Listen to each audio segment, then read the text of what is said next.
Welcome, everybody, to a Delco Nerd Network podcast. I'm your host, Anthony Ragucci, and here with a few friends in the Delaware County area. We get in a basement and we talk about a certain topic. Today's topic is going to be the FOMO effect. A little bit on that more in a jiffy. But here to discuss, as always, the owner of PS5 Pro, Chris Trio. It's true. Gooch, how's it going, man? Happy Sunday. Happy Sunday indeed. How you feeling? How you doing?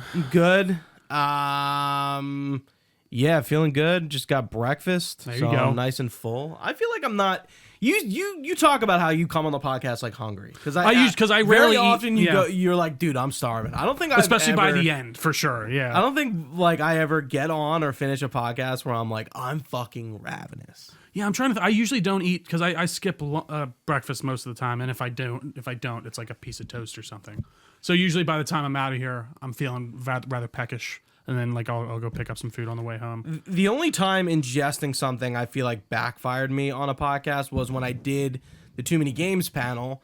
I had Casey. I was thirsty, kind of like those pre jitters. Of course. And I was like, Casey, I'm thirsty. And they had a Monster booth. And they were giving away free Monster. And I'm like, can you go grab Get me one? a Monster. And I was like very burpy on that podcast. I remember I was like, yeah, you're trying. I feel like I just drank a carbonated beverage. Yeah, exactly. But I'm pretty confident. We've had beer and soda on the podcast before. We're usually pretty good. Maybe I was just like sipping quick. Well, it's also I think we know when to cover. We're not like right in the freaking thing, but just did. So yeah, I can't remember the last time we had a beer on this podcast. It's been a while. Yeah, it's not very often. I'm not do you listen to podcasts where people drink on it often? No, not really. Yeah, but also I'm not like a let's have just a beer kind of guy. I'm drinking beer to get drunk. Like that. Yeah, so I'll have a beer or two. Yeah, just to kind of have one. Yeah, so or to enjoy the taste, of course. But yeah, it's just not my bag, baby, as Austin Powers would say. But should we get into it, Gooch? What have we been up to? What have we been playing, doing? Or is there some housekeeping that we need to go through at all? No housekeeping. Things are coming. Yeah. You'll see. As normal. We'll be I don't think we have really any hot takes on deck at all. That's true. I'm trying to think what not the next... until at least the end of March. Right. I think. Obviously this is our last February podcast, but we have something cooking. You'll probably see that sooner rather than later. But in terms of reviews, the games we're reviewing just came out, so they're just long. Yeah. So Casey, I would assume the next game we do maybe is Kingdom Come. Obviously, that's still going to be far out, but I'm trying to think what would even come before that. What's coming out at the beginning of next month? I actually am kind of excited for Split Fiction. Oh, right. But that's still probably end of March, April. Right. I'm probably not going to get that right on launch. I know that Adamfall game looks pretty good. I'm actually somewhat excited for that. It's getting a Game Pass release. There are way too many games coming out. There really this are. year. May especially 30th for this time. Has 3 releases coming out all at the same time that I'm like, why are we somebody needs to move. I think a lot of benefits people you to get off dates of other games. Yeah. I think a lot of people are just trying to avoid Grand Theft Auto in the either they're trying to go before or and they're holding off. I mean, we know nothing about the holiday season. Yeah, I mean, I know Avowed got delayed, but it kind of didn't benefit coming after Kingdom Come. I don't think so either. I don't think it. But there were also a ton of other releases, besides that. A lot of games came out between end of January and now, and it's just and even we had way too much. We had indie even at the end of the year, so it's kind of wild.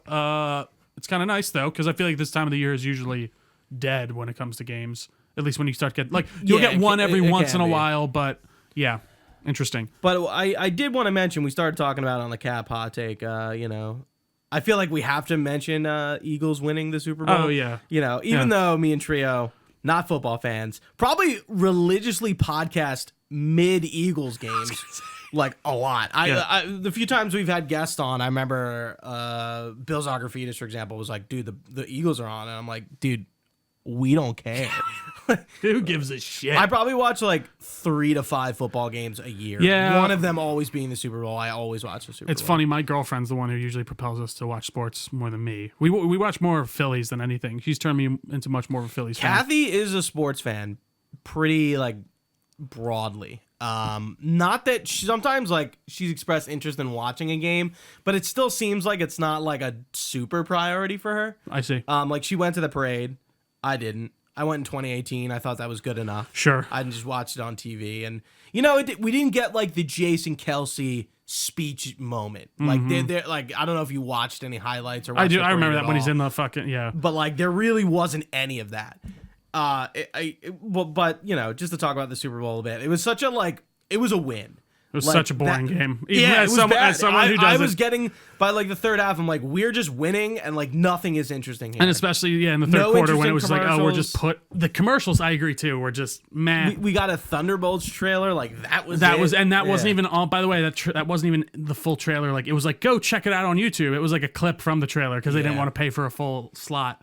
Yeah, I thought we were going to get another, like a more broad Superman teaser of some kind than from just that guy. From we got some weird Guy Gardner. Maybe they pulled it. I feel like they did because there's no way that's what that wasn't like a teaser. That was just like a. I mean, maybe like Warner Brothers like sponsored the Puppy Bowl too, maybe that was it. So they could just do whatever they wanted. But yeah, it was as a non-sports person. It was a very boring game, unfortunately. You'd almost want it to be. I guess as a team that wants to win, it's good. You can't argue with it, right? But I think, and even the people I was watching it with, my girlfriend, and my friends and stuff, they were just like, you want a little bit of give and take. I think people to make it just a little bit more interesting. But especially when you're not a fan of either of those teams, and you're like, I'm hoping for a good game, and then we just blow out the other team. Great for us, but I was beginning to say like the Super Bowl win in 2018 was a much different win, much different team from this year, where I feels like, again, going back to that Jason Kelsey speak when he talks about us being underdogs, nobody liking any of our players, our team, and us just having a terrible record and then coming back. And that was the first one in forever, right? I think it was the second Super Bowl we've ever won. 52 That's what I thought. years. Yeah. Okay. Yeah. And then this year, where our team is just like, we're the best. Yeah. We're not underdogs. We're on top the whole time. Yeah. 3 losses the whole season. I guess 18-3 was our record. Like it was just a different vibe. Yeah, it was. But the parade looked pretty. The parade actually looked less debaucherous. No, I think so. I think there seemed to be a lot more families there because I was thinking, I was like, what? I'm like, why the hell would a kid want to go to the Eagles parade? I think the kid would because you're just having fun. You're out with your family. Yeah, but I'm like, it's just a bunch of people getting drunk. It's a bunch of people our age getting drunk. Dude, I'd want to kill myself at that thing. I know. Don't. So if Tamira's stressful. If Tamira's could have gotten off, we would have went because she, would have been her first time here, seeing it and all that stuff. And I had never been to one, but I didn't really have any interest at all. Yeah, Kathy kind of decided last minute, and we had Valentine's Day planned, so I was kind of stressed out. I'm like, I really hope she's getting back because it was our first Valentine's Day. So we went out to dinner. I don't know if that's something we're gonna do every year, of course. But like, I was like genuinely looking forward to it, and I didn't mind that she was going to the parade, but I was like that doesn't mean she's getting home in time, and she did. Right. But yeah, getting in and out was a hellhole that day, for sure. Yeah. But congrats, Eagles, go Birds, all that good stuff. You've earned it, I guess. I think. I'm sure. Anywho, Gooch. Do you want to go into it? Yeah. What we've been playing, what we've been watching, doing. Yeah. Do you want to start or do you want me? Yeah, sure. I'll start us off. I don't have a ton here, anyways. Okay. I will start off with my movies/TV. I've been watching Severance, of course. I'm hoping to do a review on that with someone. We're gonna figure that out. This season's been truly fantastic. Some of the best TV I've watched in a while. Cannot recommend it enough. Especially if you're someone who works in like an office space, I think it resonates a bit even more. But regardless of that, it's so worth your time. And Adam Scott's really fucking fantastic in it. But sticking to Apple TV, Gooch, I watched The Gorge. Yeah, new movie. Yeah, with 2025 release. What's Teller? What's his first name? Miles. Miles Teller and Anya Taylor-Joy. 2 opposing folks on each side of a large gorge are guarding it and keeping things from coming out of it. And they're from like the East and the West. So she's like a Russian, he's an American. They don't really know exactly what's coming up. What's up with Anya Taylor-Joy playing like Russians? I don't know. I think she can do the look. And I think she can do the accent's great. The Gambit, she was Magic in New Mutants and this. Yeah, no, I think she kills it. And I think their chemistry in this is fantastic and kind of really helps sell the movie. It's directed by Scott Derrickson. There's a pretty good twist near the end. I thought it was, it's nothing to write home about, but I think it was very well made and very well executed, intriguing, all that good stuff. It comes with your Apple TV subscription. Can't help but recommend it enough. Miles Teller and Anya Taylor-Joy, the chemistry is palpable. I got to say. It was really great casting in that regard. Mr. Teller's already married. Downingtown guy, by the way. Damn it. No. You knew that, right? Yeah, that's right. Yeah, he's a Philly guy, right? Yeah, he's always at all the games. He's at the Phillies all the time and stuff like that. Yeah. That's great. But yeah, I would absolutely recommend The Gorge. I think it's one of the better like streaming quote unquote movies that I've seen in a while. Kind of makes me sad it didn't get like a movie theater release, but at the same time, I don't know, maybe I wouldn't have seen it in the theater and waited anyway. So, because I wasn't like drawn in like super heavily from the beginning. I actually find like a lot of the Oscar movies that kind of like end up getting like some praise like after they release, like you don't really hear about them beforehand. So it's like you're not probably going to go to the movies anyway, but the fact that it's home and you can just be like, oh, hey, what are we watching tonight? Or I want to watch something tonight, and it's just there. Yeah. Kinda, it helps a bit. It's tough because I'm of two minds with it. Like I obviously want movies to do well and I want them to be in the theater. And I think a big reason why they aren't doing well now, and I think you probably agree, is that they just get taken out of the theater so quickly or just put on streaming very quickly. So like you can pay $25 and rent it at home with all your friends, or you can buy one ticket per person and go see it at the theater. Most people are just going to watch it at home. So I don't know. I would have loved to see this get a wide release. I think Scott Derrickson like deserves it. I think he's a really fucking good director. What did he do between this and Spider-Man? No, Doctor Strange. Oh, that's right. He did Doctor Strange, not Spider-Man. I don't know why I was getting. He had one other movie. I think it was Black Phone. That might have been. That actually might have been before. Yeah, which was very good. I watched that too. Mm-hmm. But yeah, definitely would recommend The Gorge. I think it's a great time. Very interesting. Worth it. Let's get to some games though. So Kingdom Come Deliverance 2, of course. We'll get into a full review on that. But I mean, just overall, I've been thoroughly enjoying that game. It just amplifies everything that makes the first game so successful and really tightens all the systems. Mm-hmm. It's very much an iteration, and I think that works very well. And I'm excited to get to Kuttenberg. We still haven't both made it to the wedding. Yeah. I'm like right there though. I'm kind of cleaning up the map, I think now. Yeah. That's what I feel. So like I'm excited to kind of get to that. Other than that, I did start Avowed. We'll get into our discussion on that when we do the review eventually. I have my issues with it that we've talked about. When it comes to just how the game presents itself and the trappings that it dresses itself in. That being like almost like a Bethesda-style RPG, but then just doesn't really feel like it fully commits to that. And again, I get that they said that this wasn't going to be Skyrim and all that stuff, and I can totally respect that. But as we said before, when it walks and quacks like a duck, it's probably a duck, and you can't convince me otherwise. I just feel like I wish they kind of hid some of those systems a bit better. But either way, I still want to play it more. My opinion could definitely change on it. I think the gameplay itself is fantastic. I think the world is beautiful. I think the game looks beautiful. I am excited, at the very least, to just try and give it some more time and see how it goes. But other than that, the last thing I've been playing, Gooch, I'm sure you're going to be happy about this. I restarted Death Stranding. And I got to say, it's a fucking beautiful game. It's just that moment that first moment when you do come down the hill and you see like the distribution center and the music low roar plays, I guess. And it is a very vibey game. And I really do appreciate that. It's been fun to get back into. I was telling you, I didn't remember the story super clearly. I obviously knew you were trying to connect all the strands again and, reunify America and all that stuff. But I forgot like the exact kind of setup to that. Hopefully you remember the end, because I think if you know the big beats of the end, right? Yeah. I was like, I would probably.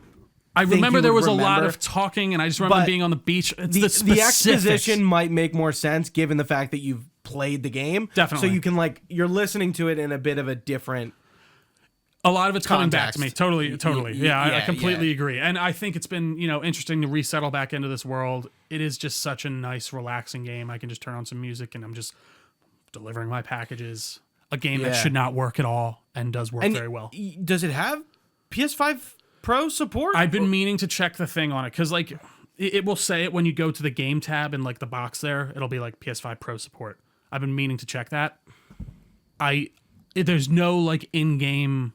box to to change it to, but it's the same even for Callisto, which does have a PS5 Pro. That's crazy that patch. Callisto has it, but I know Death Stranding doesn't. And I feel like it does. I don't know for a fact. I'd have to look it up, but I mean, I haven't played it on PlayStation 5 yet either, so the haptics have been very interesting too. Yeah, so you're playing the director's cut for the first time. Yeah. There's a little bit more to the director's cut that I think will not help you, but you'll be like, oh, I don't remember this. And I feel like it helps with the pacing of the gameplay and some of the equipment a little bit better, because I feel like you're you kind of don't have a lot in the beginning, and then like you get midway and you get like more stuff. The intro for some of the equipment is a bit better. For sure. Okay, that I'm curious to see. I just got back to not the haptic grenades, but I got the grenades, and I'm making my way to haptic grenades. Thank you. And I am making I just got to Port Knot City, so I'm about to go across to the other side of the U.S.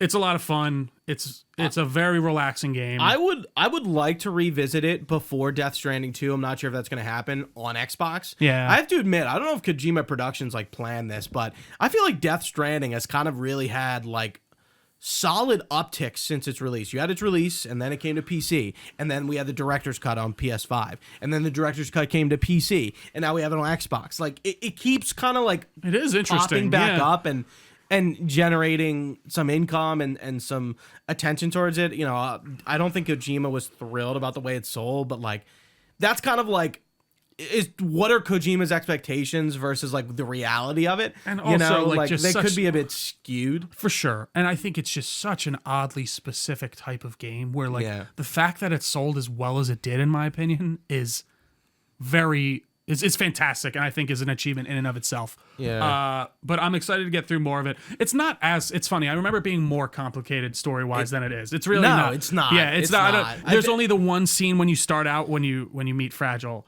and she's like, talking about dooms. And they're going, you're level 1. I'm like, what the fuck are you guys talking about? But then after that, it goes very normal. It's one thing, like the dooms level thing. They don't really ever explain it, but probably because like it doesn't really matter. Well, it's just like detail that like I'm sure Kojima mapped out, and then like kind of never needed to talk about the story because it doesn't really matter. All you need to know is that Sam can see the BTs and other people can't. Like, well, and he can. That's kind of what it's telling. And when I was, from what I was understanding, he can't see them. He can sense them. Right? Is the idea? That's his level of dooms or whatever. So that's why he needs the BB to see them. Yes. Okay. Well, and some people can't even see them at all, and the bridge baby is how they're able to detect them. Yeah. So I think all of the technology and everything's very cool. Again, not nearly as complicated as I kind of built up in my mind when it came to some of the words and just the language behind it all. But there was one other thing I was about to say, but it's kind of escaped my head. Overall, just a lot of fun. I'm excited to get through it, and I'm very, very. Oh yeah, that was it. Excited for Death Stranding 2. That is an exclusive, right, for PlayStation? Or no? Is it out? I think it is, but it's the same times. Yeah. Gotcha. So I think we're gonna get Kojima's gonna be at South by Southwest doing a presentation for Death Stranding 2, and he just tweeted about the fact that he's like editing a trailer. So we're gonna get a trailer at South by Southwest. I almost don't even need another trailer. And it's probably gonna have the date. Yeah. Because I've been talking about like, we didn't get anything at Tokyo Game Show. We didn't get anything at Game Awards. Like, he's clearly waiting on something to like be like, okay, like this is our date. And I think he said something recently that he was like, we were going to announce the date recently, at but we had to Tokyo push. Game Show. Yeah, right. And then we had to push it back for some reason or another. Yeah. Dude, I can't wait to see what that game's going to be. I'm curious how different or not different it's going to be from the first game, because you're not going to have BB, right? Because she's grown. So, like, are you going to have... You know what? Now you say it. I don't... Like, I'm curious how the back and look at the gameplay to see if Sam does have a bridge baby. Because, there are snippets of him running around. Right. Yeah, that's a good question. Like, I'm wondering how much, if at all, the gameplay loop will change. That's I really imagine it will stay the same, relatively maybe with some different yeah. flavoring. Sure. Yeah. Because you'll have like that chip now and everything too. So. Yeah, I mean, we're going. Death Stranding goes global. We're definitely we're in Mexico. I'm excited to go across. Oh, that's right. You're going across deserts and shit. I forgot. Yeah. There's a lot of different terrain types. So yeah, it'll be interesting, especially since like the game was so heavily Icelandic and inspired. Very much. Yeah. Like how they'll maybe kind of keep it the same, but like change it to fit different and I'm environments. sure there's going to be the way you move throughout the environment's going to matter. Like the environment's going to matter in that respect. Like obviously when you were in a snowy environment in the first one, you walked and behaved much different than if you were walking through a non-snowy environment. So it's going to be interesting going to like a sandy environment or something like that is going to mess with how your character actually moves throughout the world. So it should be very interesting. But yeah, that's kind of it for me, Gooch, for the most part. Yeah, I wanted to mention something I don't usually do every day. Well, we were playing D&D for a while, but I did this local thing called Dungeons and Drafts, and it's essentially like a one shot for D&D, and this group called Dungeons and Drafts, locally in the Philadelphia area, they host these 3 to 4 hour sessions of, hey, you sign up $20 a head, you go to a brewery or a restaurant or something like that, and you can go alone, you can go with a full group, you can go with 2 or 3 people. Me and my girlfriend Kathy did it, and we played with 4 other people. And we played a little 3-hour one shot, and it was very cool. I have to admit, I feel like it's a good way to experience Dungeons and Dragons without the full commitment. But if you play Dungeons and Dragons a lot, I'm not sure how it works for you, because again, it's just playing one shots is kind of difficult because you can't really immerse yourself in it because you're in and you're out, right? And that's it. You're never coming back to that character, especially in the context that happens with like these groups. But it was hosted at Workhorse, and me and Kathy did it, and it was fun to jump back into D&D, and it's I had a good time. It's something I would do maybe with different people a few times a year, but not something I would definitely regularly do. Yeah, I like your idea of like having it be an intro though for people almost. Like it's like if you don't have someone who's played before, you can. And I think that's definitely the idea. Or people that played in the past that don't have anybody to play with, that it's like, hey, like you can hop in a game. Yeah. That's cool. It's probably a good way to meet DMs. Oh, absolutely. I'm sure. Yeah, because like there are a lot. Like at the Workhorse one, there were 3 groups of 6. So there were 3 different DMs. Oh wow. Okay. Yeah. So 3 groups of 6. Wow. Yeah. Damn. Well, I'm glad you had fun. That sounds cool. When it's a one shot, it's probably more easy. Probably easier to manage because you don't really have to. For sure. And again, these are pre-built campaigns. Yeah. I mean, that's I guess normally what it. Yeah.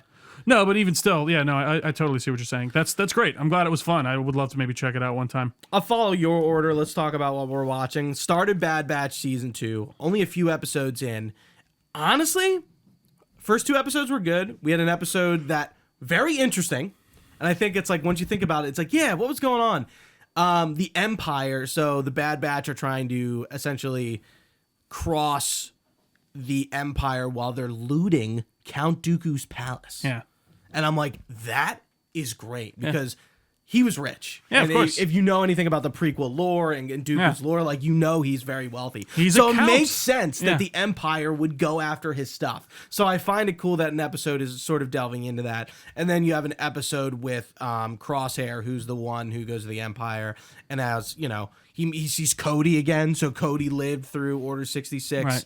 They meet up. He goes traitor, and he's kind of questioning himself here. It's very really, interesting. He's one of my favorite characters from that show. I gotta say, Crosshairs. Yeah, but the 2 episodes after that, very filler, and I didn't love it. I was like, what? They were just like an episode of the week, right? Yeah, I think I do remember that. Yeah. So 2 good ones, 2 bad ones. I haven't had a ton of time to jump in. And I watched Civil War last night. Ooh. I'm trying to, do our DNNEs catch up, watching 2024. Oh, so it's so funny. When you said Civil War, I thought you meant Captain America. No. Like Civil War from, with Kirsten Dunst. Right. I liked it. I knew what it was about, and I found it interesting. It reminded me of The Last of Us. Sure. The music, the way the characters moved through the United States, just very Last of Us-y. I found the world interesting, but I like and dislike how they didn't tell you everything. Yeah, I feel like they kind of very plainly say who is who in the way of what's his name? Offerman's obviously supposed to be Trump. Yes. And then it's all it's clearly, yeah. Yeah, I think that it's funny because when that movie came out, people were like, he's not even taking a stand. Like he's not even saying it. Like a lot of people, especially on the more left side of the spectrum, it's like, did you watch the movie? Like he's obviously saying what he's saying. Like I just don't think he's saying he's delivering this message in such an over the top way that people are used to these days. But even still, though, I think I like that movie mostly for its message around just why true journalism is important and stuff like that. Yeah. I like I knew they were journalists. I didn't know they were like war photographers. Yeah, right. I didn't really get that vibe. So I'm glad I didn't know that because I found that really interesting. And then by the way, that girl, she looks like Ellie, the younger girl. I can't remember Jessie, her very well, but I'm sure she does. Yeah, I'm like, she looks like Ellie in Last of Us Part 2. I'm like, why didn't we get this girl? Yeah. Really good movie. Barely even 2 hours. I had a good time with it. Not one of my favorites from last year by any means, but I enjoyed it. I thought it was cool. A little bit like in the I think political. that's Alex Garland. Yeah, sorry. Yes. Yeah. A24. Very like eerily uncanny. Right. You know, in terms of like the Trump of it. And it feels like, and even just beyond that, it's just like, it's like this feels scary. like it could happen. Like it's set up to the way that it's like, oh wow, very realistic. This is filmed that like, and that one scene with what's his name, ugly Matt Damon. I can't remember his name. Ugly Matt Damon. The guy who's like, he's like, what kind of American are you? Mean Jesse? No, not Jesse. What's his name? From I can't remember. Bad? Yeah, him. He's great. His career is really kind of like had a lot of sputters after Breaking Bad, but like he's been in a lot of stuff. Have you seen Game Night with him? No. He plays. That's a very funny movie. Would definitely recommend it. He plays like their weird neighbor in it. He likes playing weird characters. I don't even want to Killers of the Flower Moon. Yeah, too. and it's like they're walking in with their Tostitos. He's like, oh, a game night going on tonight, and they're like, no, Jeff, nothing tonight. He's like, oh, but I see you have 3 bags of Tostitos Lay's, and he's like, yeah, it was buy one get 2 free. He's like, how could that can't be profitable for Frito-Lay or something like that. His delivery is so good. Oh man, but I'm glad you liked it. It was I enjoyed it too. I don't know what I'm gonna watch in time for the DNNs. I feel like I have to watch The Brutalist. I'm not it's funny with me. I'm not concerned about Oscar movies, really. I just kind of want to watch, I want to watch the stuff that's winning awards. Like I like Poor Things. I got to last year, and I remember being like, how was this nominated? Yeah, like what is this happening? Was horrible. I'm glad I didn't watch that with my girlfriend either. I'm glad I just watched it myself. I'm like, this is weird. I was like, how was this nominated for any Oscars? I did not think it was that good. I'm Substance. I want to get to Substance. I think I was that was like a product of overhype for me, where I was like, it was good. Yeah, like it was. That's why I was watching them, because it's like, why are they winning awards? And then you watch it like with Poor Things, and I'm like, how is this winning? And I don't mean awards? Like I think Substance is very much deserving of like the praise it's getting. It's just more like I was just like, it was good, like I wasn't like, I didn't walk out of it like, whoa. Even like the body horror, I was like, oh, this wasn't nearly as like crazy as I expected.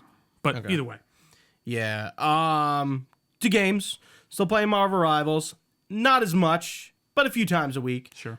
Fantastic Four, not Fantastic Four. Human Torch and the Thing just dropped to the Here's new the map. Thing, Gooch. Sorry. Yeah. That's you've been enjoying them though. Have you played them at all yet? A little bit. I played it like when I got home from when we played Dune Imperium. On Friday night, I played a little bit before I went to bed. So I need to play like not half asleep. I wanted to mention this. Marvel Snap. I'm always playing Marvel Snap. But the servers went down when TikTok went down. Right. And I wanted to bring this up because I wanted to give what are they called? Second lunch? Second dinner? Hold on. Marvel Snap developers. It's second dinner. It is second dinner. The game went down with that TikTok thing because they're owned by a Chinese company. Yeah. And they were on ByteDance? Yeah, ByteDance is the name. That's the company. So they were on those servers and they did not anticipate going down. So the game was down for maybe like 30 some hours. And they came back up. And Second Dinner is no longer affiliated with Newverse, their publisher, who is the Chinese company. Okay. I think they're on their own. And they like found new servers and stuff to get back up because it's like, no. Well, but TikTok's still working again right now, right? Yeah. I don't. And TikTok was back up before. Like that's what I thought. Not immediately, but like it was up pretty soon before. Yeah, and it was just like, what is going on? So they got out of that deal, and because of the outage, everyone who plays the game, I'm pretty sure. I maybe there's some, details about this of like who got they gave people some free stuff, more than $100 worth of stuff. Wow. For free. I'm like, wow. Everyone or just certain people? I think pretty much everyone. Wow. I think you had to have played that season. Sure. So if you're active, you got it, but like more than $100 worth of stuff. And I was like, wow. I was like, that's actually pretty wild. That's very nice. Yeah, that's very. Whereas PlayStation is down, they had their second worst outage ever, and they give you 5 days. But like, what else are you gonna get? Well, yeah, but like, you got your 5 days. Like that makes sense to me. Maybe everyone gets $100 of PSN. That's insane. No way. No, come on, man. They gave you back the day you lost. That makes sense to me. Do you really think that's like would be like a loss? Because like again, like $100 times how gave me in-game currency worth like $100+. Not actual money, but like I guess I don't. Yeah, that's good. I just don't think that it's. I'd be perfectly satisfied with getting the day back that I lost. I don't think I would not be expecting money personally for that, unless like I didn't get money. I got I'm sorry, like even like, but that mine is if they give you $100 in PS, that's like a free game. That's a free game and a half. Exactly. Which is that's a lot. I mean, 100. How many active users do you think? I think PlayStation has like 300 million active, or not 300 million. True. 100 million active users, something like that, times 100. Yeah. That's a lot. I think giving people a free, give me the day back. I didn't have that day. I lost my PSN that day. I better get, and they gave you 5 extra days. So I don't know. I'm not. If it was 4 days down plus my fucking stuff got hacked, now we'd be talking something. Did you see what Delta just gave for those fucking people for the $30,000? Get the fuck out of here! I'm coming right back there with a lawyer immedially. Are you crazy? What do you mean? I'm not getting. They think they're just going to give me $30,000 and I'm going to go away. You think they're paying people off? No, that's what they're giving everyone on that flight. Apparently $30,000. That's the idea, is to make it right. I'd be like, no, I'm not taking that. I'm suing you guys. I should be getting free flights for the rest of my life. Are you kidding me? You flipped the fucking plane. Oh my God. I would have been livid. I would. Oh my. I don't know what I would do in that situation. I think I would laugh in their face. I would take the money, put it right into my college. But then you can't do anything with it. Then you can't go back at them. See, no, my neck hurts. No way. Oh. Fuck them. They're getting sued to hell. I mean, they're probably getting sued. Oh, for sure. But that's, there's probably some firm who's like, we're going to represent every 100%. Person on that plane. But that's where it's like, no, the company could give each other 100. Like, there's probably 60 people on that flight. I don't know, actually, maybe 100. You can give everyone free flights for the rest of their life at the very least. Also, you should probably be giving them $100,000 at the very least. Are you kidding me? The fucking plane flipped. Yeah. It's like 50 people. Anyways, that was a whole diatribe. I'm sorry. No. Yeah. It's kind of like a similar thing. Yeah, like something what happens. Are we doing? How do you recompense? Yeah, I think again, it's a gradation. But I hear you. Wanted to bring up Marvel Snap because I thought that was just very cool. As an active player, I was like, okay, I'm appreciative of this. For sure. When they didn't do anything for a few days, so they got back to us maybe like a week or 2 or 3 after. Right. So it seems like they wanted to make everything was cool before they started handing out the freebies. But, sure. Let's get to what I've been playing. We've talked about KCD2. We've talked about Avowed a little bit. I don't really have anything to add. I'm liking Avowed a lot more than Trio is. I haven't put more than 10 hours into it. Sure. I'm still very early on. It just I am too. I'm like 4 hours in, so I should preface mine with but I'm enjoying it. And I love how eccentric and exotic the world looks and some of its characters. I'm enjoying the gameplay. I think this game is very much Outer Worlds, but a little bit better. Sure. But again, I think the combat is definitely the shine, and I like the world. I'm not a Pillars of Eternity fan, but I'm really liking what I'm experiencing, and it does make me want to go play Pillars of Eternity. I've been wanting to play more CRPGs anyway. I just don't really have the time. Because that kind of is like with Stalker 2. Speaking of that, I've been playing that as well. I picked that back up. I think I mentioned it the last time we were playing, but I've been playing more of it, and this game really just kind of doesn't end.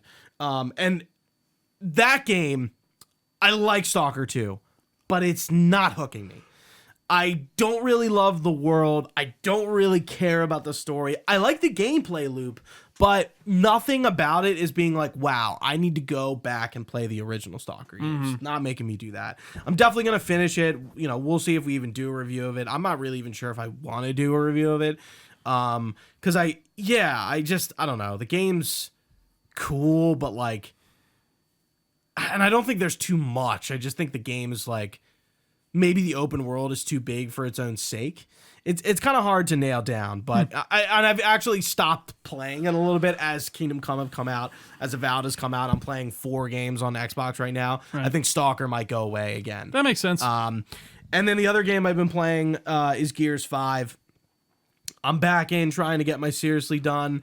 My Seriously 5.0, trying to get all the achievements there, and it's not as daunting as I thought. That's good. Which is pretty good. So, basically for Seriously 5.0, you pretty much have to beat the campaign on the highest difficulty, which I've done, which is Inconceivable, which they added in after the game came out. which I did first. So I went back to the game. I think the last time I talked about it, I was still working on the campaign. I was doing the Iron Man mode with the no deaths, because remember we were talking about that, because we did that with Gears 4. And then I did it on Inconceivable, which again was pretty easy. A little bit of cheesing involved here and there, you know. On Inconceivable, instead of playing it through on Inconceivable, I put a guest in and had them on casual and just ran myself through it. Okay, there you go. It's a way to do it, you know. I do, you know, I don't have all the time in the world, you know, like. I don't you just got to make it work where you can. I have to do a lot of difficult things for achievements anyway. Making it easier for myself for the sake of time, I don't really care all that much. It's okay, because I still have a lot to do with seriously. So basically, you have to level up all the horde classes to level 20, which takes a lot of time. You have to clear every map on the master difficulty. And you used to have to do waves 1 to 5, which took about 2.5 hours. Okay. So that's think about 20 plus maps. Yeah.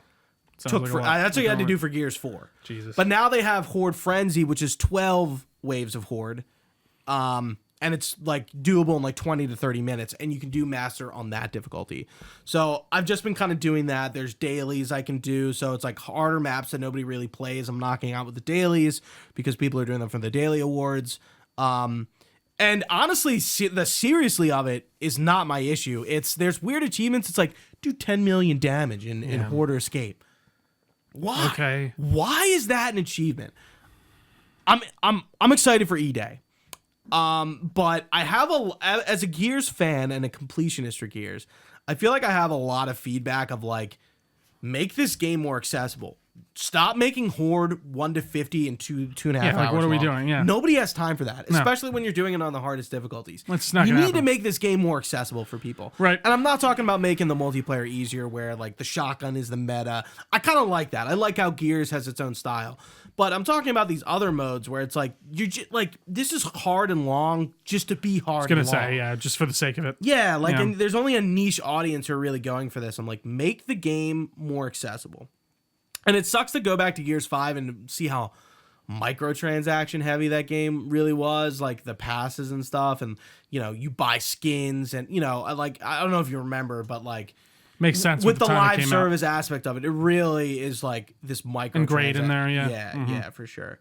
But I am enjoying my time with it. It's kind of my side game a little bit on Xbox. Yeah, I'm loving KCD2. It's a sequel. And it's nice when a game has a sequel that feels like a sequel. That's all I'll say about it. But I am loving it. It does a lot of things better. I don't really think it does anything worse. I agree. So that's good. On the PlayStation, I'm only playing one thing. Resident Evil 6. And it happens to be one of the worst games I've ever played. It's just awful. Isn't that the one where it's a bunch of different weird stories, right? It's anthologies almost?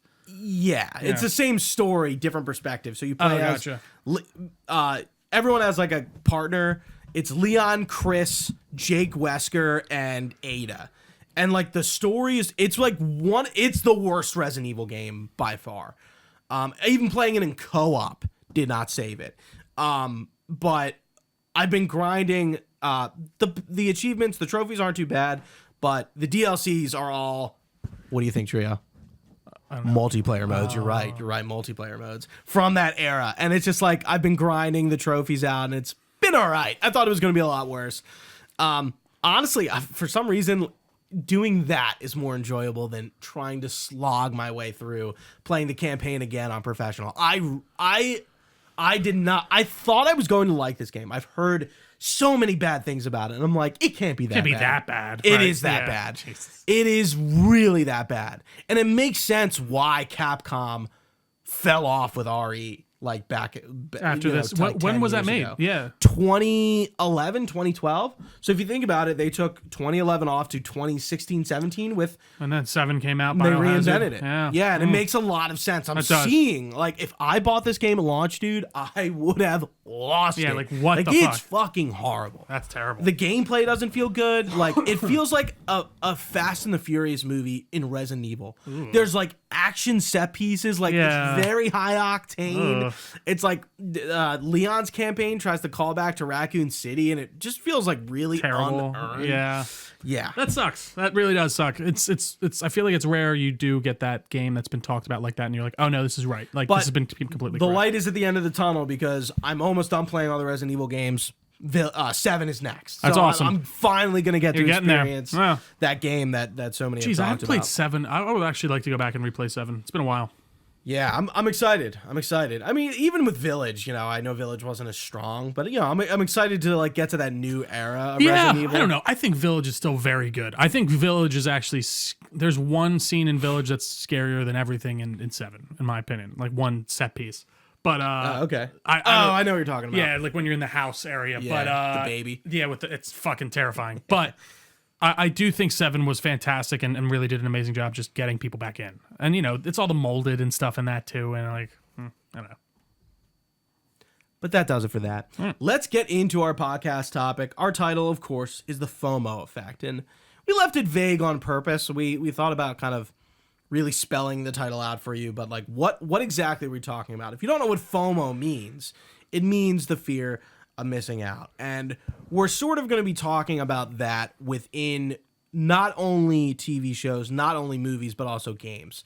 I think being a nerd and being in fandoms, there is just a lot of FOMO. Do you agree, Trio? I would agree to absolutely to a respect, and especially when it comes to just like spoilers for things, even like when you talk about like TV shows or something like that. But I don't know. I think it used to be more of a thing with appointment television and stuff like that, when you'd get like your Game of Thrones on Sundays and things of that sort. Even Severance is huge now as an example, but that just releases on Apple TV at a certain time. I mean, there's not like a time at 8 p.m. we're going to all sit down and watch Severance. It's like you can watch Severance anytime after 8 p.m. because it's on the service. And there's still remnants of that. Like even, I know not Game of Thrones, HBO, like with their shows, like, they have them air on HBO channel at Sunday at 9 p.m. too, and then they release them on the app. At 9, so there is still that. Like you can start, exactly. That start time, which again, if there's a podcast about that Sunday 9 p.m. slot time that I think is very important.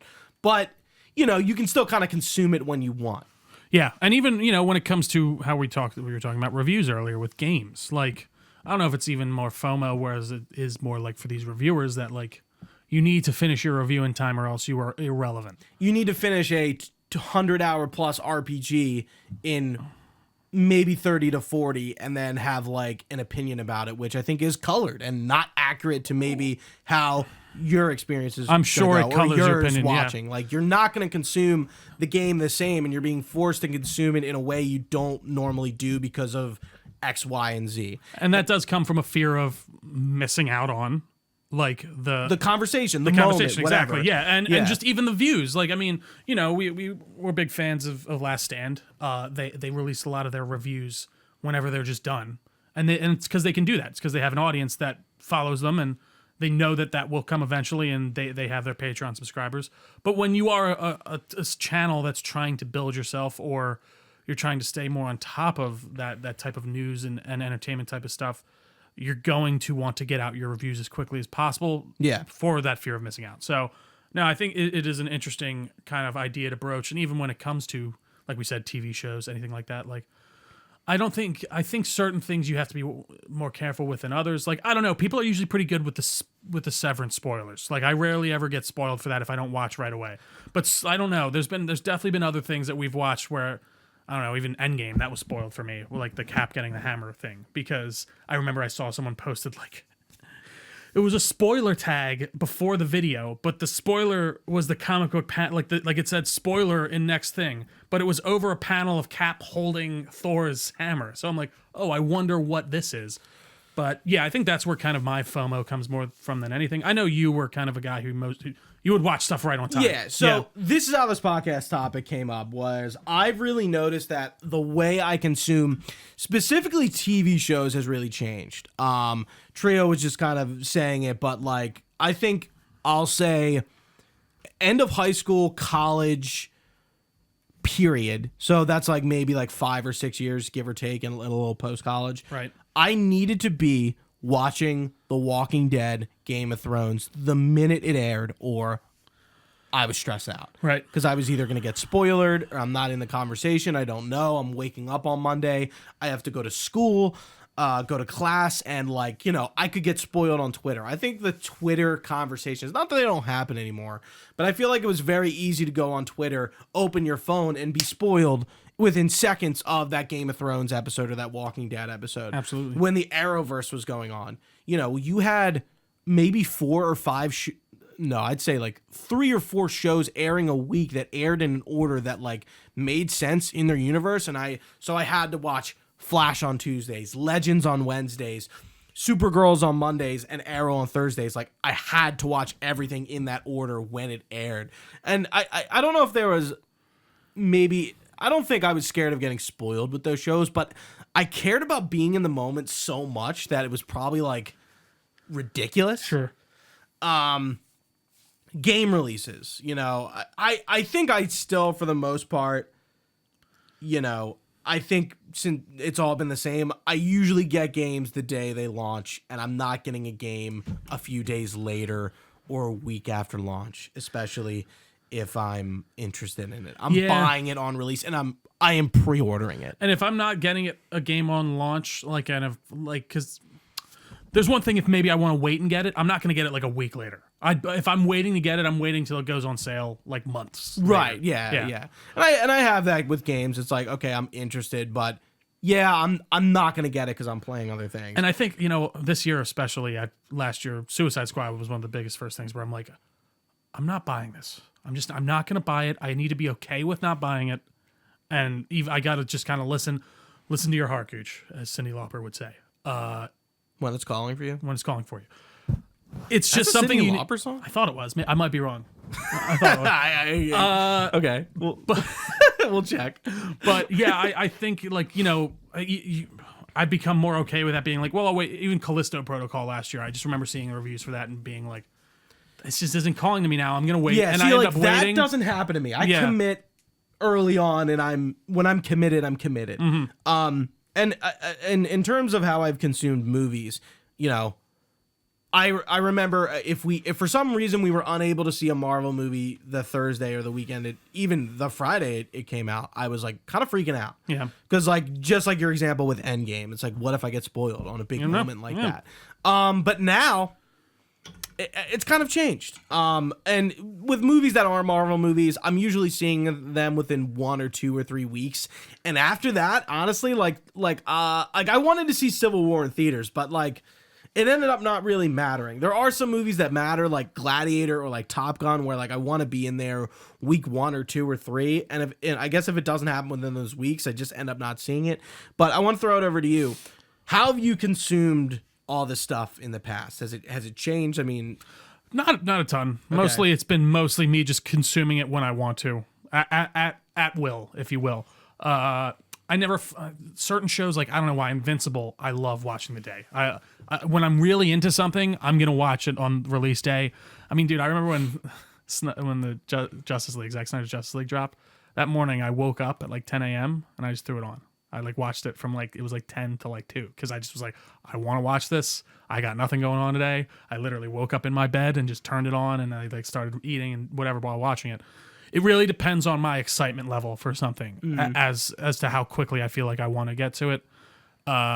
And I don't think that's really changed a whole lot in my life. Okay. You know, I definitely watched more shows on time. Like Game of Thrones was definitely one of those shows I would watch weekly when it came out and stuff like that. And there were a few other shows, I'm sure. But yeah, I'm kind of an on-demand type guy.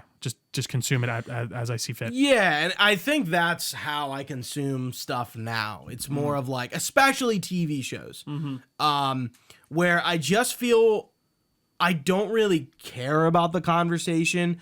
I don't really care about waiting week to week. Right. I think it's best that I not conform to the conversation and the watch schedules of the internet and just kind of consume it when I want. Obviously, we watch this podcast, or we do this podcast. So, yeah, I haven't started in the season 3 of Invincible that we're on. Spot on. Yeah. So I haven't even started that yet. But I'm going to catch up for like when we finish. Yeah. I just don't really feel like I need to. The itch. Yeah. And I'm trying to watch other things, and I only have so much time. And there's just too much going on. Like I can only give my time to so many things because I don't have all the time in the world. We were talking about anyone else. else. Absolutely. And we were talking about it even in our Discord with Dylan was talking, like he's like one of the bigger movie guys of our Discord, and I would love to get into more of the recommendations he sends through, but to be honest, I like to spend my time, my free time most of the time, if I have it, playing video games. If it's just like my hobby time, even like watching shows and stuff like that, that's just where my hobby lies, and that's where I want to spend my time. And like you were saying before, it's how we decide to choose our own time and how it's spent. So that's just the major part of it. And I think when it comes to video games, especially for me, I do feel a bit more of that FOMO for sure, but definitely not as much for TV. It's funny because I feel like you inevitably, there has to be a game you don't get for whatever reason, right, and you just kind of let slide by. Metaphor ReFantasia was the game this year that I was like, this is a good entering point for me with Atlas games, but like there's too much out right now, and I don't need another 200-hour RPG. Like I just don't need this right now. So I just didn't subject myself to it because I think it would have kind of colored my opinion of it. Definitely. Like we were kind of talking about with reviewers and the way they consume these massive games in such short amount of time. It's like they're not playing the game as we'll say as God intended it. Like, sure. Which is basically just at a normal your own pace. I don't think a normal pace is beating a 200-hour RPG in like 50. Or not even in 50, in like a week. Yeah, I don't like doing it in such a small portion of time. It's absolutely going to affect. I remember back in the day when like early PS2 and 360, where like Assassin's Creed would come out on a Tuesday, and I would have it finished by the weekend. Yeah. But like we were in children, high school, we were consuming much less content. We also that was the only game that was out. Responsibilities too. So like we'd come home, we'd play 4 to 6 hours, and then go to bed, and then get back up for school again. Yeah, I still do that sometimes, but it's terrible.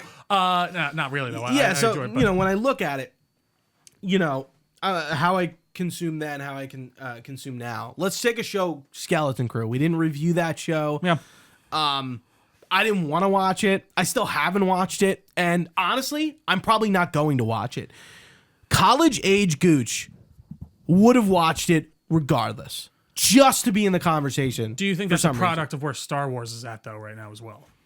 Like I think it's a byproduct of a lot of different things. Yeah. Yes, because I think that's more it from, and it sucks because like Skeleton Crew is an example. Like that seems to be a really fantastic show that just got bogged down by like we just saw Acolyte, so everyone's like, I don't know if I really want to give you another chance right now. So that also becomes a part of it, which is rough. And we have conversations behind the scenes where it's like, okay, like we should try to review everything we can, but like going into that, we only have so many time. We can't actually review everything. Well, we also just can't. TV is such a different beast. We only have so much time. Like you were talking 8 hours. I remember you said to me, "It's like Gooch, we should probably review Skeleton Crew," and I was kind of like, "Eh." And we never. you watched it, right? I've watched some of it, and I'm going to continue and finish it. And it's really good, but it sucks. Because, but it's probably good you're watching it on your own time. Yeah, for sure. And I'm enjoying forced it. to like go through it. It's imagine being full and you're forced to eat like a a 5 square meal. Right. Right. For sure. And do you really think like maybe just examine it on like how it is now? I don't think the idea of the conversation has changed. But do you think like really seriously, do you think it's important to be in the conversation? Is that something that's important to you or important in general? Like important to be in the conversation just in general for any type of thing yes, but also like for yourself. No, not necessarily. I mean, I also think, we're a little too conversationally focused sometimes. I mean, I need to peel myself away from the social medias. And I think a lot of people have to get better at just being able to enjoy things to themselves and be fine with people. And I struggle with this sometimes too, even like be fine with other, and it's not even that I'm not fine, but like just you got to learn to accept that people's other opinions, sometimes they're just going to be different. And like sometimes you're not even going to be able to sort of see where they're coming from, and you just got to accept that. And like, I don't know, especially like Outlaws is that example for me where it's just like I saw all these reviews where I'm like, it's so cognitively dissident from me that I just have to learn to be like, all right, well, that's how they feel. I just have to kind of be okay with that. I'm not okay with it, but it annoys me in a way that I shouldn't. Like, I shouldn't let that annoy. Like, why should I care if anyone doesn't like this game? I think the first time I experienced that was take a guess. It's easy. I know. I'm sure it is, but I can't think of it right now. What is it? Batman v Superman. Oh, yeah, sure. Duh. Yeah, that was a big where, like, I love that movie, and it was critically panned.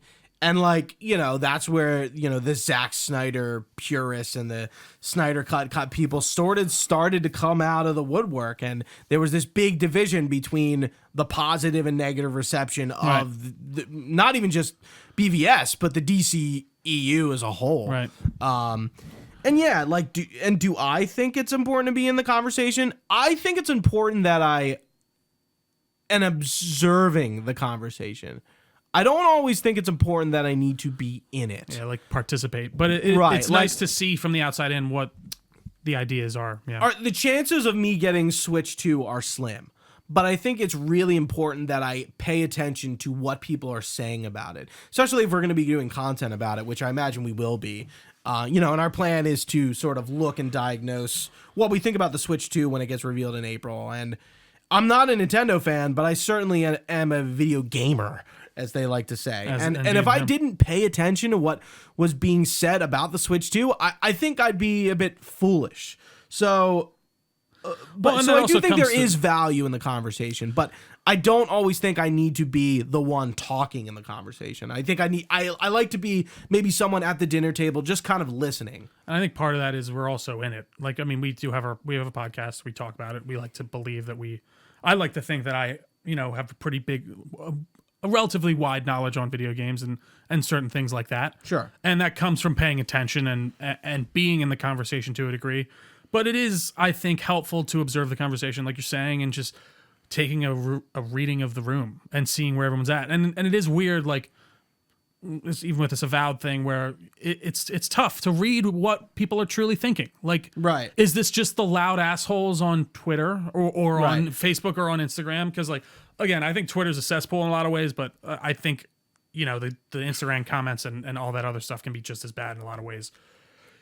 It's tough to separate the real from the fantasy in that regard. I don't know if you were paying attention to a conversation we were having on Discord this week with Fred, and we were talking about Avowed, and he was like, you know, are these voices AI? There's nobody moving around the town. And I'm like, have you played the game? Sure. I made an assumption that he hadn't played the game because he just sounds like everyone on Twitter, and it sounds like he's regurgitating what he saw in comments or in threads.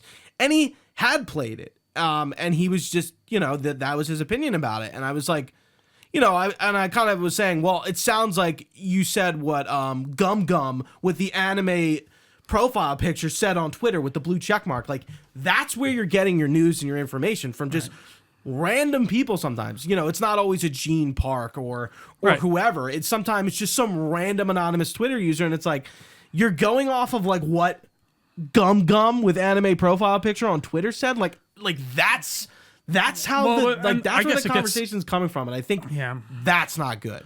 I don't know. Again, that's we could get into a whole nother thing on, like, the culture war at this point, where how annoying that is. Like, I don't know. If you got a it's point, just like no, and I'm trying to think. Honestly, I don't even know what my point is. It's just, it's so frustrating to navigate all that anymore. Because, like, I mean, dude, when Intergalactic came out, like, the whole conversation, like, it's like, and don't get me wrong, I think that there is reason to, like, I don't know what the word I'm looking for is. Maybe, like, you know, think about what's coming. Like, there were a lot of aspects about Last of Us 2 that I didn't like when it came to, like, why are we injecting this very modern message into, like, this post-apocalyptic world, especially with, like, the woman with, like, you know, she's identifying as a man in this cult society and all that stuff. What's her name? I can't remember, but, like, so, like, yeah, sure, you can think about that and be like, okay, maybe they're going to try and take this in an avenue that I don't love, but just going based off of that trailer alone, and it's just like, oh my God, they're doing an Asian woman. It's like, dude, watch, like, Lev. Yeah, like, let's just see what happens first. Like, there's not even sort of enough to go on here. And I think that also comes from a lot of people, like that Gummies guy. I don't believe he plays video games. Grums. I don't believe he plays video games. I don't believe he liked video games. I mean, maybe he did. You could maybe tell me right now that he worked on video games.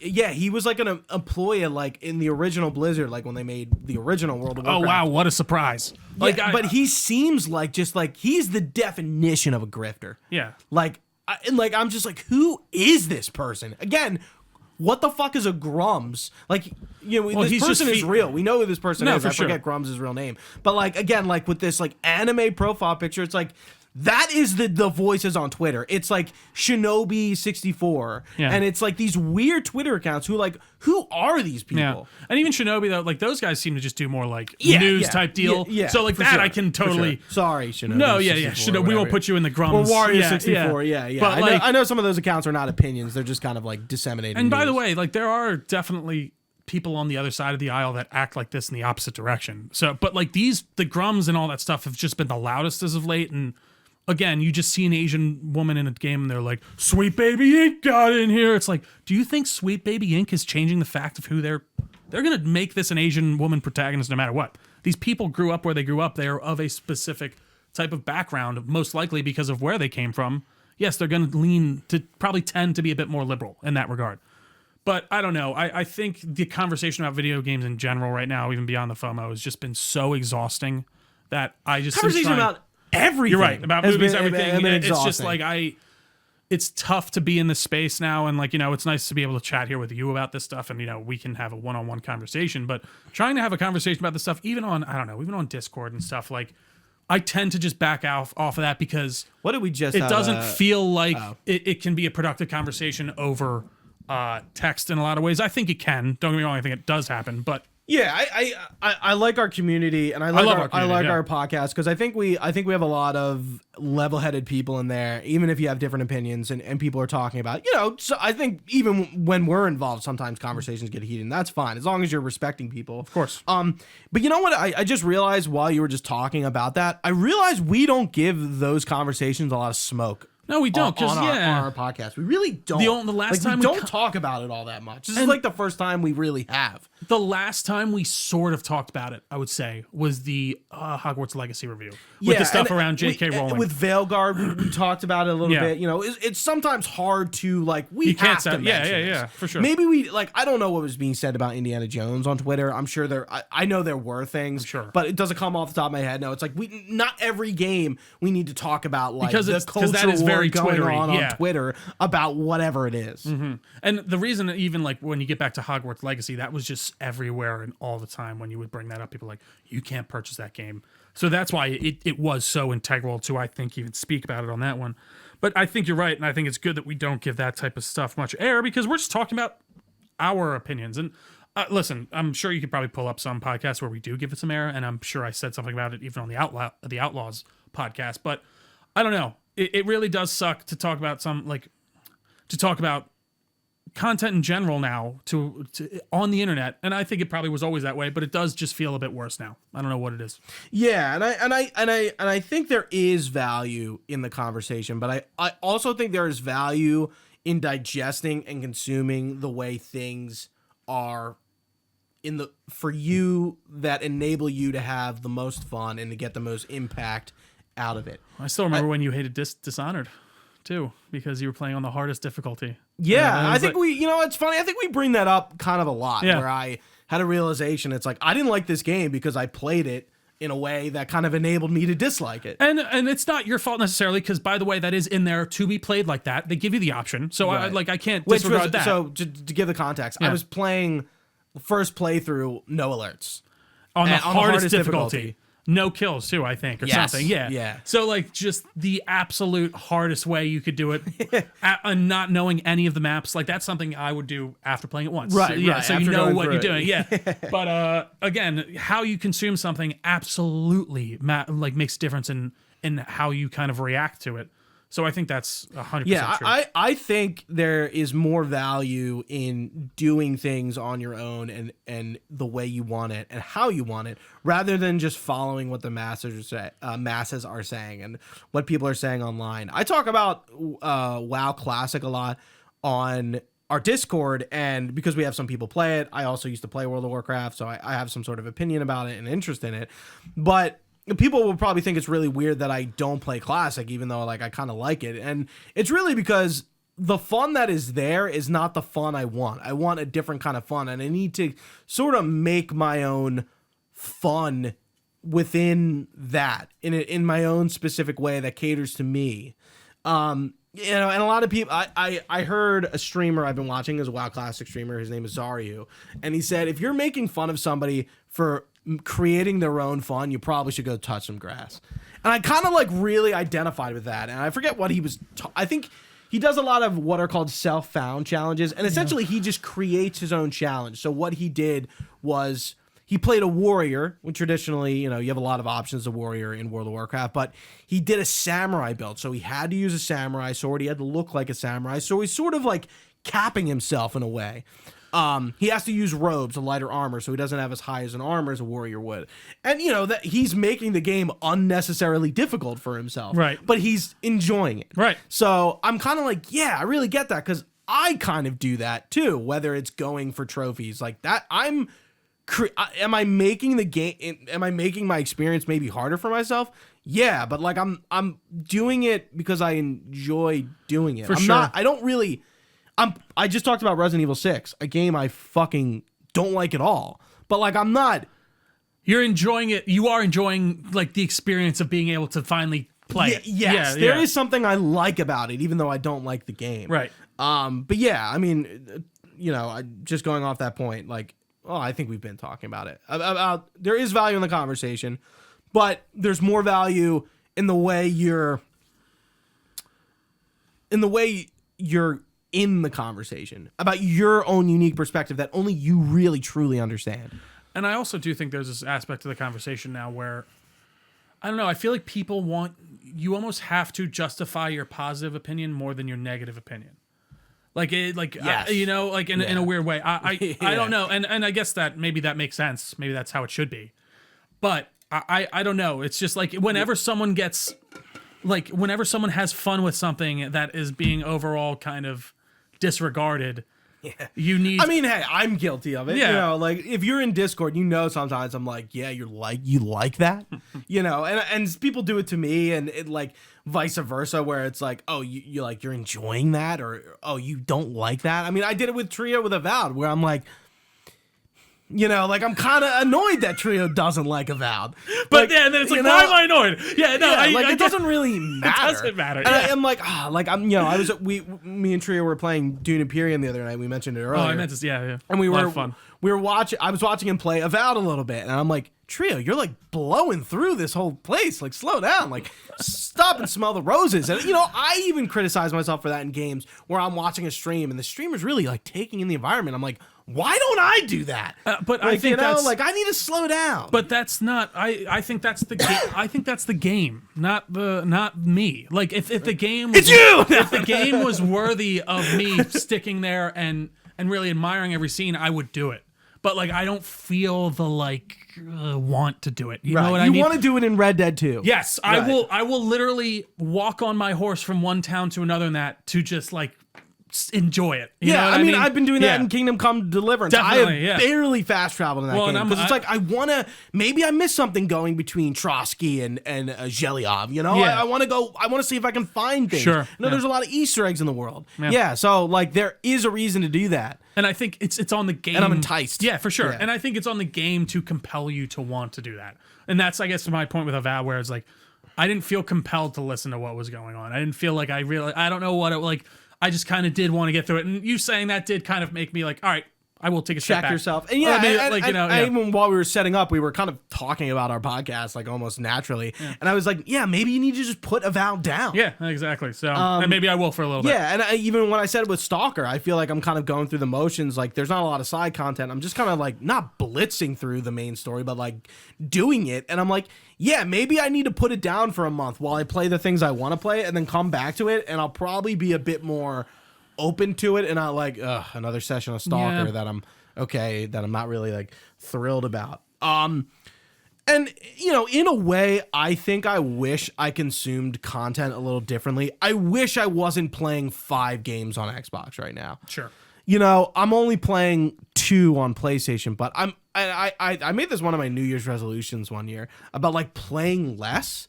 Because I feel like it kind of... I've talked about this before on the podcast before. Like, the amount of games, shows, movies I'm watching just kind of, like, stressing me out.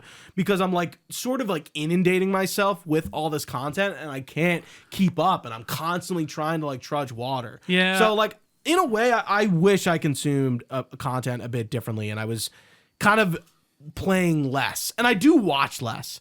I'm only watching the Bad Batch, and I'm very like trepid to like be watching two big shows at the same time. So when I start Invincible, I'll probably stop watching Bad Batch, watch Invincible, and then pick up Bad Batch. But do you think you like, it doesn't really, I would say the answer is no. Do you wish you consumed any of this differently? It doesn't seem like you're having the same issues that I am. I think that comes from you. That's your thing. No. I took no offense by that. I think you're right. I think the reason you deal with that more often is because you are a much more completion-oriented person. Especially when it comes to I don't pick up a show and stop it. Right, or even like a game, like, or even when it comes to achievements. Like, you have your list of achievement games that you are continuously going through, whereas, like, I'm like, nah, maybe I'll pop into Skyrim again. Yeah, Gears is my, like, I'm just going on this and grinding shit out. Exactly. There's no paying attention. I'm sitting there, like last month, and I don't have much to play, and I'm like, what do I feel like playing? I guess I'll pop in Skyrim. I'm in the mood for an RPG. And then, I played that for a while, and, like, and you dropped it. Yeah, I don't do that. And now I'm like, I'll probably go back to that playthrough every once in a while again. Yeah, for sure. And in that perspective, I don't want to change how I consume games. Yeah. I like that aspect. And I think there's a lot of value in playing games like that. For sure. But I don't know. I think I'm pretty satisfied. I wish I was better with TV shows sometimes, for the most part. Again, when I have the free time, unless it's for that's why I was glad we did Castlevania. We reviewed it because I was like, I don't know if I would have watched that without doing the review. And not because I didn't want to, but because I just wouldn't have made myself do it. Because I would have had time and been like, maybe I'll pop on the Xbox and play this. Yeah, these kind of do make me watch it. Another example for that for me was like Avatar. Yeah. I would not have watched that show. I'm not an Avatar fan. And Trio was like, I think we need to do this. And I was like, okay, I'll suck it the fuck up and do it. Yeah. I can be stubborn. Trio knows this. Yeah, sure. I think we both can in certain ways. Yeah, for sure. In certain ways, I think we both can be a bit, stubborn and a bit pig-headed about things. But I'm glad I did that. And I'm glad I did it. Yeah. I'm glad we sat down and I actually think that one did relatively well too. Yeah. Yeah, and same with Castlevania. Right. And that's not a big watch either. No, yeah. Sometimes it's like, to watch a movie, it is literally 2 hours out of our time. It's not a big ask. Right. But to sometimes a game, it's like asking somebody to if I really wanted Trio to play Stalker, I think that's a huge ask. For sure. To beat it. Yeah. I haven't even beaten it yet, and it's been out since September. For sure. Yeah, the games do just feel like a bit of a different beast in a lot of ways. And I think we can still do relatively good reviews with just one of us doing them. But, it is more optimal when we both play the game and can talk about it. But yeah, I agree, for sure. I've talked about this before. Just today, and we've talked about this plenty of times, and behind the scenes we've been talking about doing this podcast topic. It's going to happen. It's just a matter of when and the who. I won't reveal anything or what's been going on, but maybe in time. Absolutely. The answer is yes. Are there too many games, TV shows, movies? Oh, yes. Yeah. I was trying to, I'm like, where are we going? Yeah. And I was like, oh, yeah, duh. Yeah, no, absolutely. Absolutely, man. I think that we are just inundated with content to a degree as well. I hate that word. The word content sucks. I know. It's such a shitty word. Well, it's just like the it's movie, it's TV, it's whatever books, we consume entertainment-wise is under the umbrella of content. Yeah, that word really did not mean the same thing in 2010.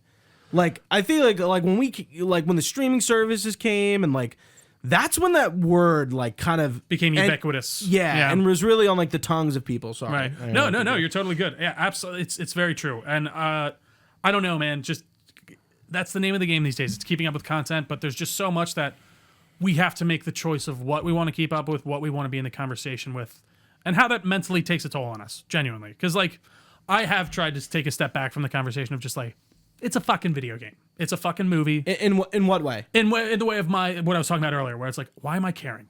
Okay. You know what I mean? I'm trying to, I'm just who fucking cares? If someone doesn't enjoy this thing, let them not enjoy it. Look at it with Brave New World. Right. I think we got a lot of comments on our short on YouTube. A lot of people hating it. Yeah. And I told you, it's going to be the Quantum Mania thing where there's going to be a ton of really divisive people and a ton of really positive people and nothing really in the middle. And that's not good. Yeah. Yeah, it's weird. It's funny because you almost you don't want it to just be fine. Because that's almost worse than being really bad or being good. Yeah, the middling. But I almost think it is. Yeah, I think they've almost just hit the fine. I think it's I mean, even a game. I mean, remember when we were, speaking of Avowed, playing the Outer Worlds, and it's like, this is like a very okay game. Yeah. That's not really like great, you know? Right. Yeah. It's almost worse than being bad. And I think the reaction is also fueled by, and this is obvious, the current timing and what's going on. Like, I do think Marvel right now, it's fun to hate on them, and it's very easy to hate on them. And that's just how they were the cool kids on the block for a while, and now they've circled back around. Yeah. And for a lot of their own doing. I don't want to take that away. And you could say the same thing about BioWare or Bethesda or CD Projekt Red or any AAA developer. Well, and it's funny. I feel like CD Projekt has kind of turned around a lot. Very, deservingly so with how they fixed up Cyberpunk. I do think people are very ready to just forget how truly awful that launch was. You know what's that same thing. Yeah. The fact that Fallout 76 is still getting content. That game is still supported. Yeah. That is wild. Yeah. And wild. And Bethesda deserves a lot of credit for keeping that going. And not regardless of if you play it or not. Yeah, for sure. And it does seem like a very complete game at this point. Yeah. And I don't know, Bethesda's a whole nother conversation. I think BioWare's just in a whole nother realm in the way of like, they just aren't the same team that they used to be at all. Like it is kind of which is funny because they in a way are right. But they haven't been the same team since Mass Effect 3. I guess is like what I'm saying. Like the BioWare that made the games that they are known for. Those teams wise, those leads are gone. And you're right. Yeah. But I want to preface, like, it doesn't matter if the same writers, animators, whatever, are still there. Your leaders are the one, if you work in any sort of, if you have a job that is, like, maybe not working at, like, actually, no, I'm going to take that back. If you work at all, you know how important leadership is because they essentially direct you, and they make or break what you're doing. So, the leaders have changed, and that essentially is the problem. We don't have Casey Hudson at the head of Mass Effect anymore. And I do think people like writers and stuff matter a little bit more, like if they were sticking around. But yeah, I don't know. Like, I'm curious to see where a lot of these go. But it doesn't matter how good a writer is if your lead are directing you to go this way. Definitely, you're going to go this way, definitely. Not that way, because that's not what you're being asked to do. Yeah, I don't know if and this is a whole other conversation. I just don't know if BioWare has another like true BioWare game in it. And that's we're gonna see it. It's Mass Effect 5. But if if Mass Effect if it hits, I'm saying if Mass one Effect that doesn't hit, BioWare's done. That's what I'm thinking. Yeah, it's pretty clear, and I think Dragon Age is officially shelved. Yeah. They dissolved the team and put him into Mass Effect. And BioWare, for the first time ever, is only developing one game. They've developed multiple projects as long as they've existed. Yeah. I hope nothing but the best for them, really. I hope that they can turn that around. And, I don't even know kind of how we got here, but I was thinking the same thing. I do think I was like, how did we get? It's okay. They need to hit it out of the park with that. And I think we were talking about just like these expectations of these different studios and what we want to see from them can include or can contribute to that that feeling of like, do we even care if we're missing out or not? So I don't know. I'm very curious to see what the future holds for especially a place like CD Projekt and Bethesda, but I don't know, Gooch. I don't know anymore. That's the end of my sentence. Where do we want to go next? Yeah, I don't know if it's obvious. I've been looking at a paper. I've pretty much been guiding this conversation a little way. I kind of liked it. I haven't like flat out stopped like a topic. Right, we're just kind of going through everything. Yeah, kind of going through everything. But I think there is more to say on the too many games, shows, movies thing, and we really want to talk about it more because I think a full podcast. Yeah, and I think we in a way have been struggling to figure out how to talk about that because I feel like it's a broad topic. It's just a fucking big circle conversation that it's hard to like. How do you focus up on that and really talk about it? So we really been kind of looking for the right people to have that conversation. So that's really what's been going on there. But yeah, I think especially for me, the too many games and shows and especially shows. I think movies kind of less so. There are a lot of movies, but like I'm not a movie guy where I feel like I need to watch all these movies. Like there are so many movies. No, it's but true. I'm not like fuck. I don't have the time to go to the theater every week to see every single Academy Award movie. Right. Like that's not my problem. But with games, it kind of is. It's like I need to play like as many all these games that I want to play. Yeah, and they all are Game of the Year nominees, and whatever. It's a hard topic to sort of grasp because it is so big. To get that, like, it's broad. We literally just got lost talking about it, right? Yeah, like when we were talking about BioWare and stuff, and it's and I think it's a conversation of like how did we get here, like kind of really examining what needs to change and how it's affecting the industry as a whole. Right. I mean, I think we're clearly seeing it. It's it's BioWare doing poorly. It's all these negative reviews for AAA games. I think that's what it is. It's part of it for sure.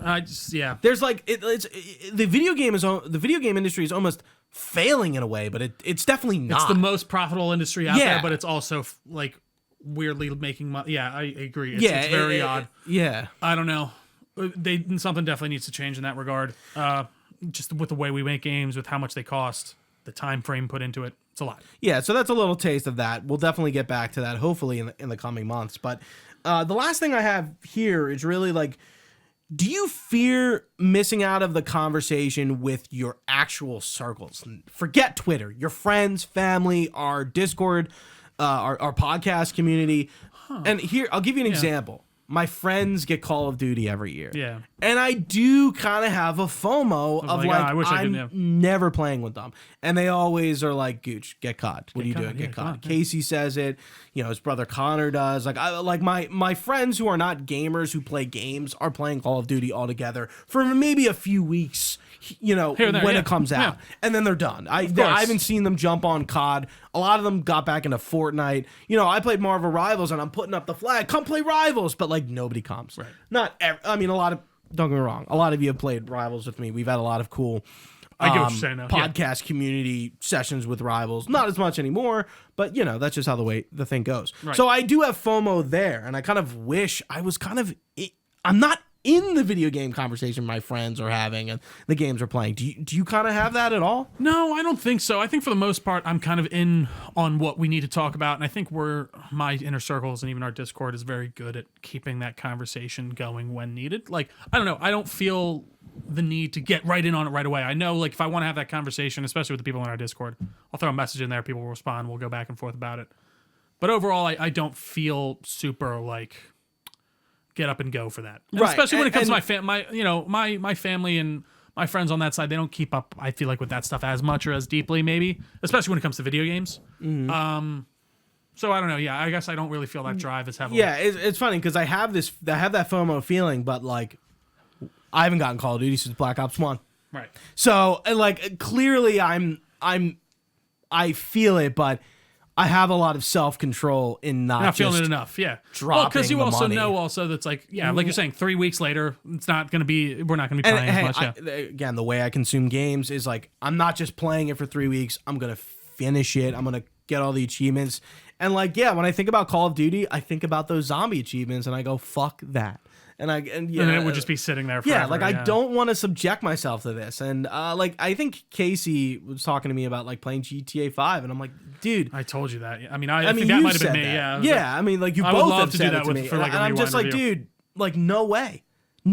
I'm like, I could never do that. The game is just too much, and it's really the multiplayer shit more than anything. Right? Yeah, and I mean, but even that from that perspective, that also sucks. That games are just too much. And I mean, even with the show, like imagine be like, The Sopranos is like a 7-season I mean, show. I think if you went through and just played Grand Theft Auto 5 though, like it wouldn't be that much. Like a normal person? Yes, that's never, the thing. Never. So that's the thing. Yeah. Right. But I appreciate that you understand that at the very least.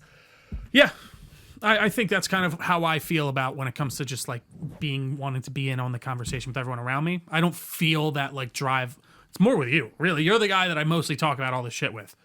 I mean, my friends keep up a little bit here and there. I got to watch Severance and stuff like that. But you're the guy that I talk about all this shit with for the most part. And my brothers will talk about with me here and there, and of course. But yeah. Trio, I think we're naturally at the end of our conversation here. But do you have anything else to say about FOMO? I don't think so, Gooch. I think this was a good conversation. I'm glad we did it. I'm glad we did it too. I was kind of exactly how this went we just had this like very loose conversation, and I wrote down a few talking points, things I wanted to hit, questions I wanted to ask, but Yeah, I think it's good to sort of like we do have a lot of focus topics. Yeah. And I would love to even do like a. We have a lot of focus topics where we're just talking about one thing and we're not really going general. But this is a really broad conversation about nerddom and fandom and being involved in all these things and the conversation and the fear of not being involved in that, because I think it is really prevalent. Definitely plays into it. Absolutely. Fun stuff. Well, thank you all so much for watching with us. If you've been with us live on twitch.tv/Delco Nerd Network, we really appreciate your time. You can find this podcast, anywhere podcasts are found. Just search our name on your platform of choice. We got a Facebook page, a Discord channel, all of which will be linked down below if I can frickin' speak. We are on all the social media pages as well, at Delco Nerds on everything with an @ We have our website, delconerdnetwork.com. All that information is there for you. You can even email us your comments, questions, or concerns to delconerds@gmail.com. We'd be happy to get back to you. But for Gooch, I've been Trio. Thanks for watching, guys. Stay nerdy, and we will see you next time.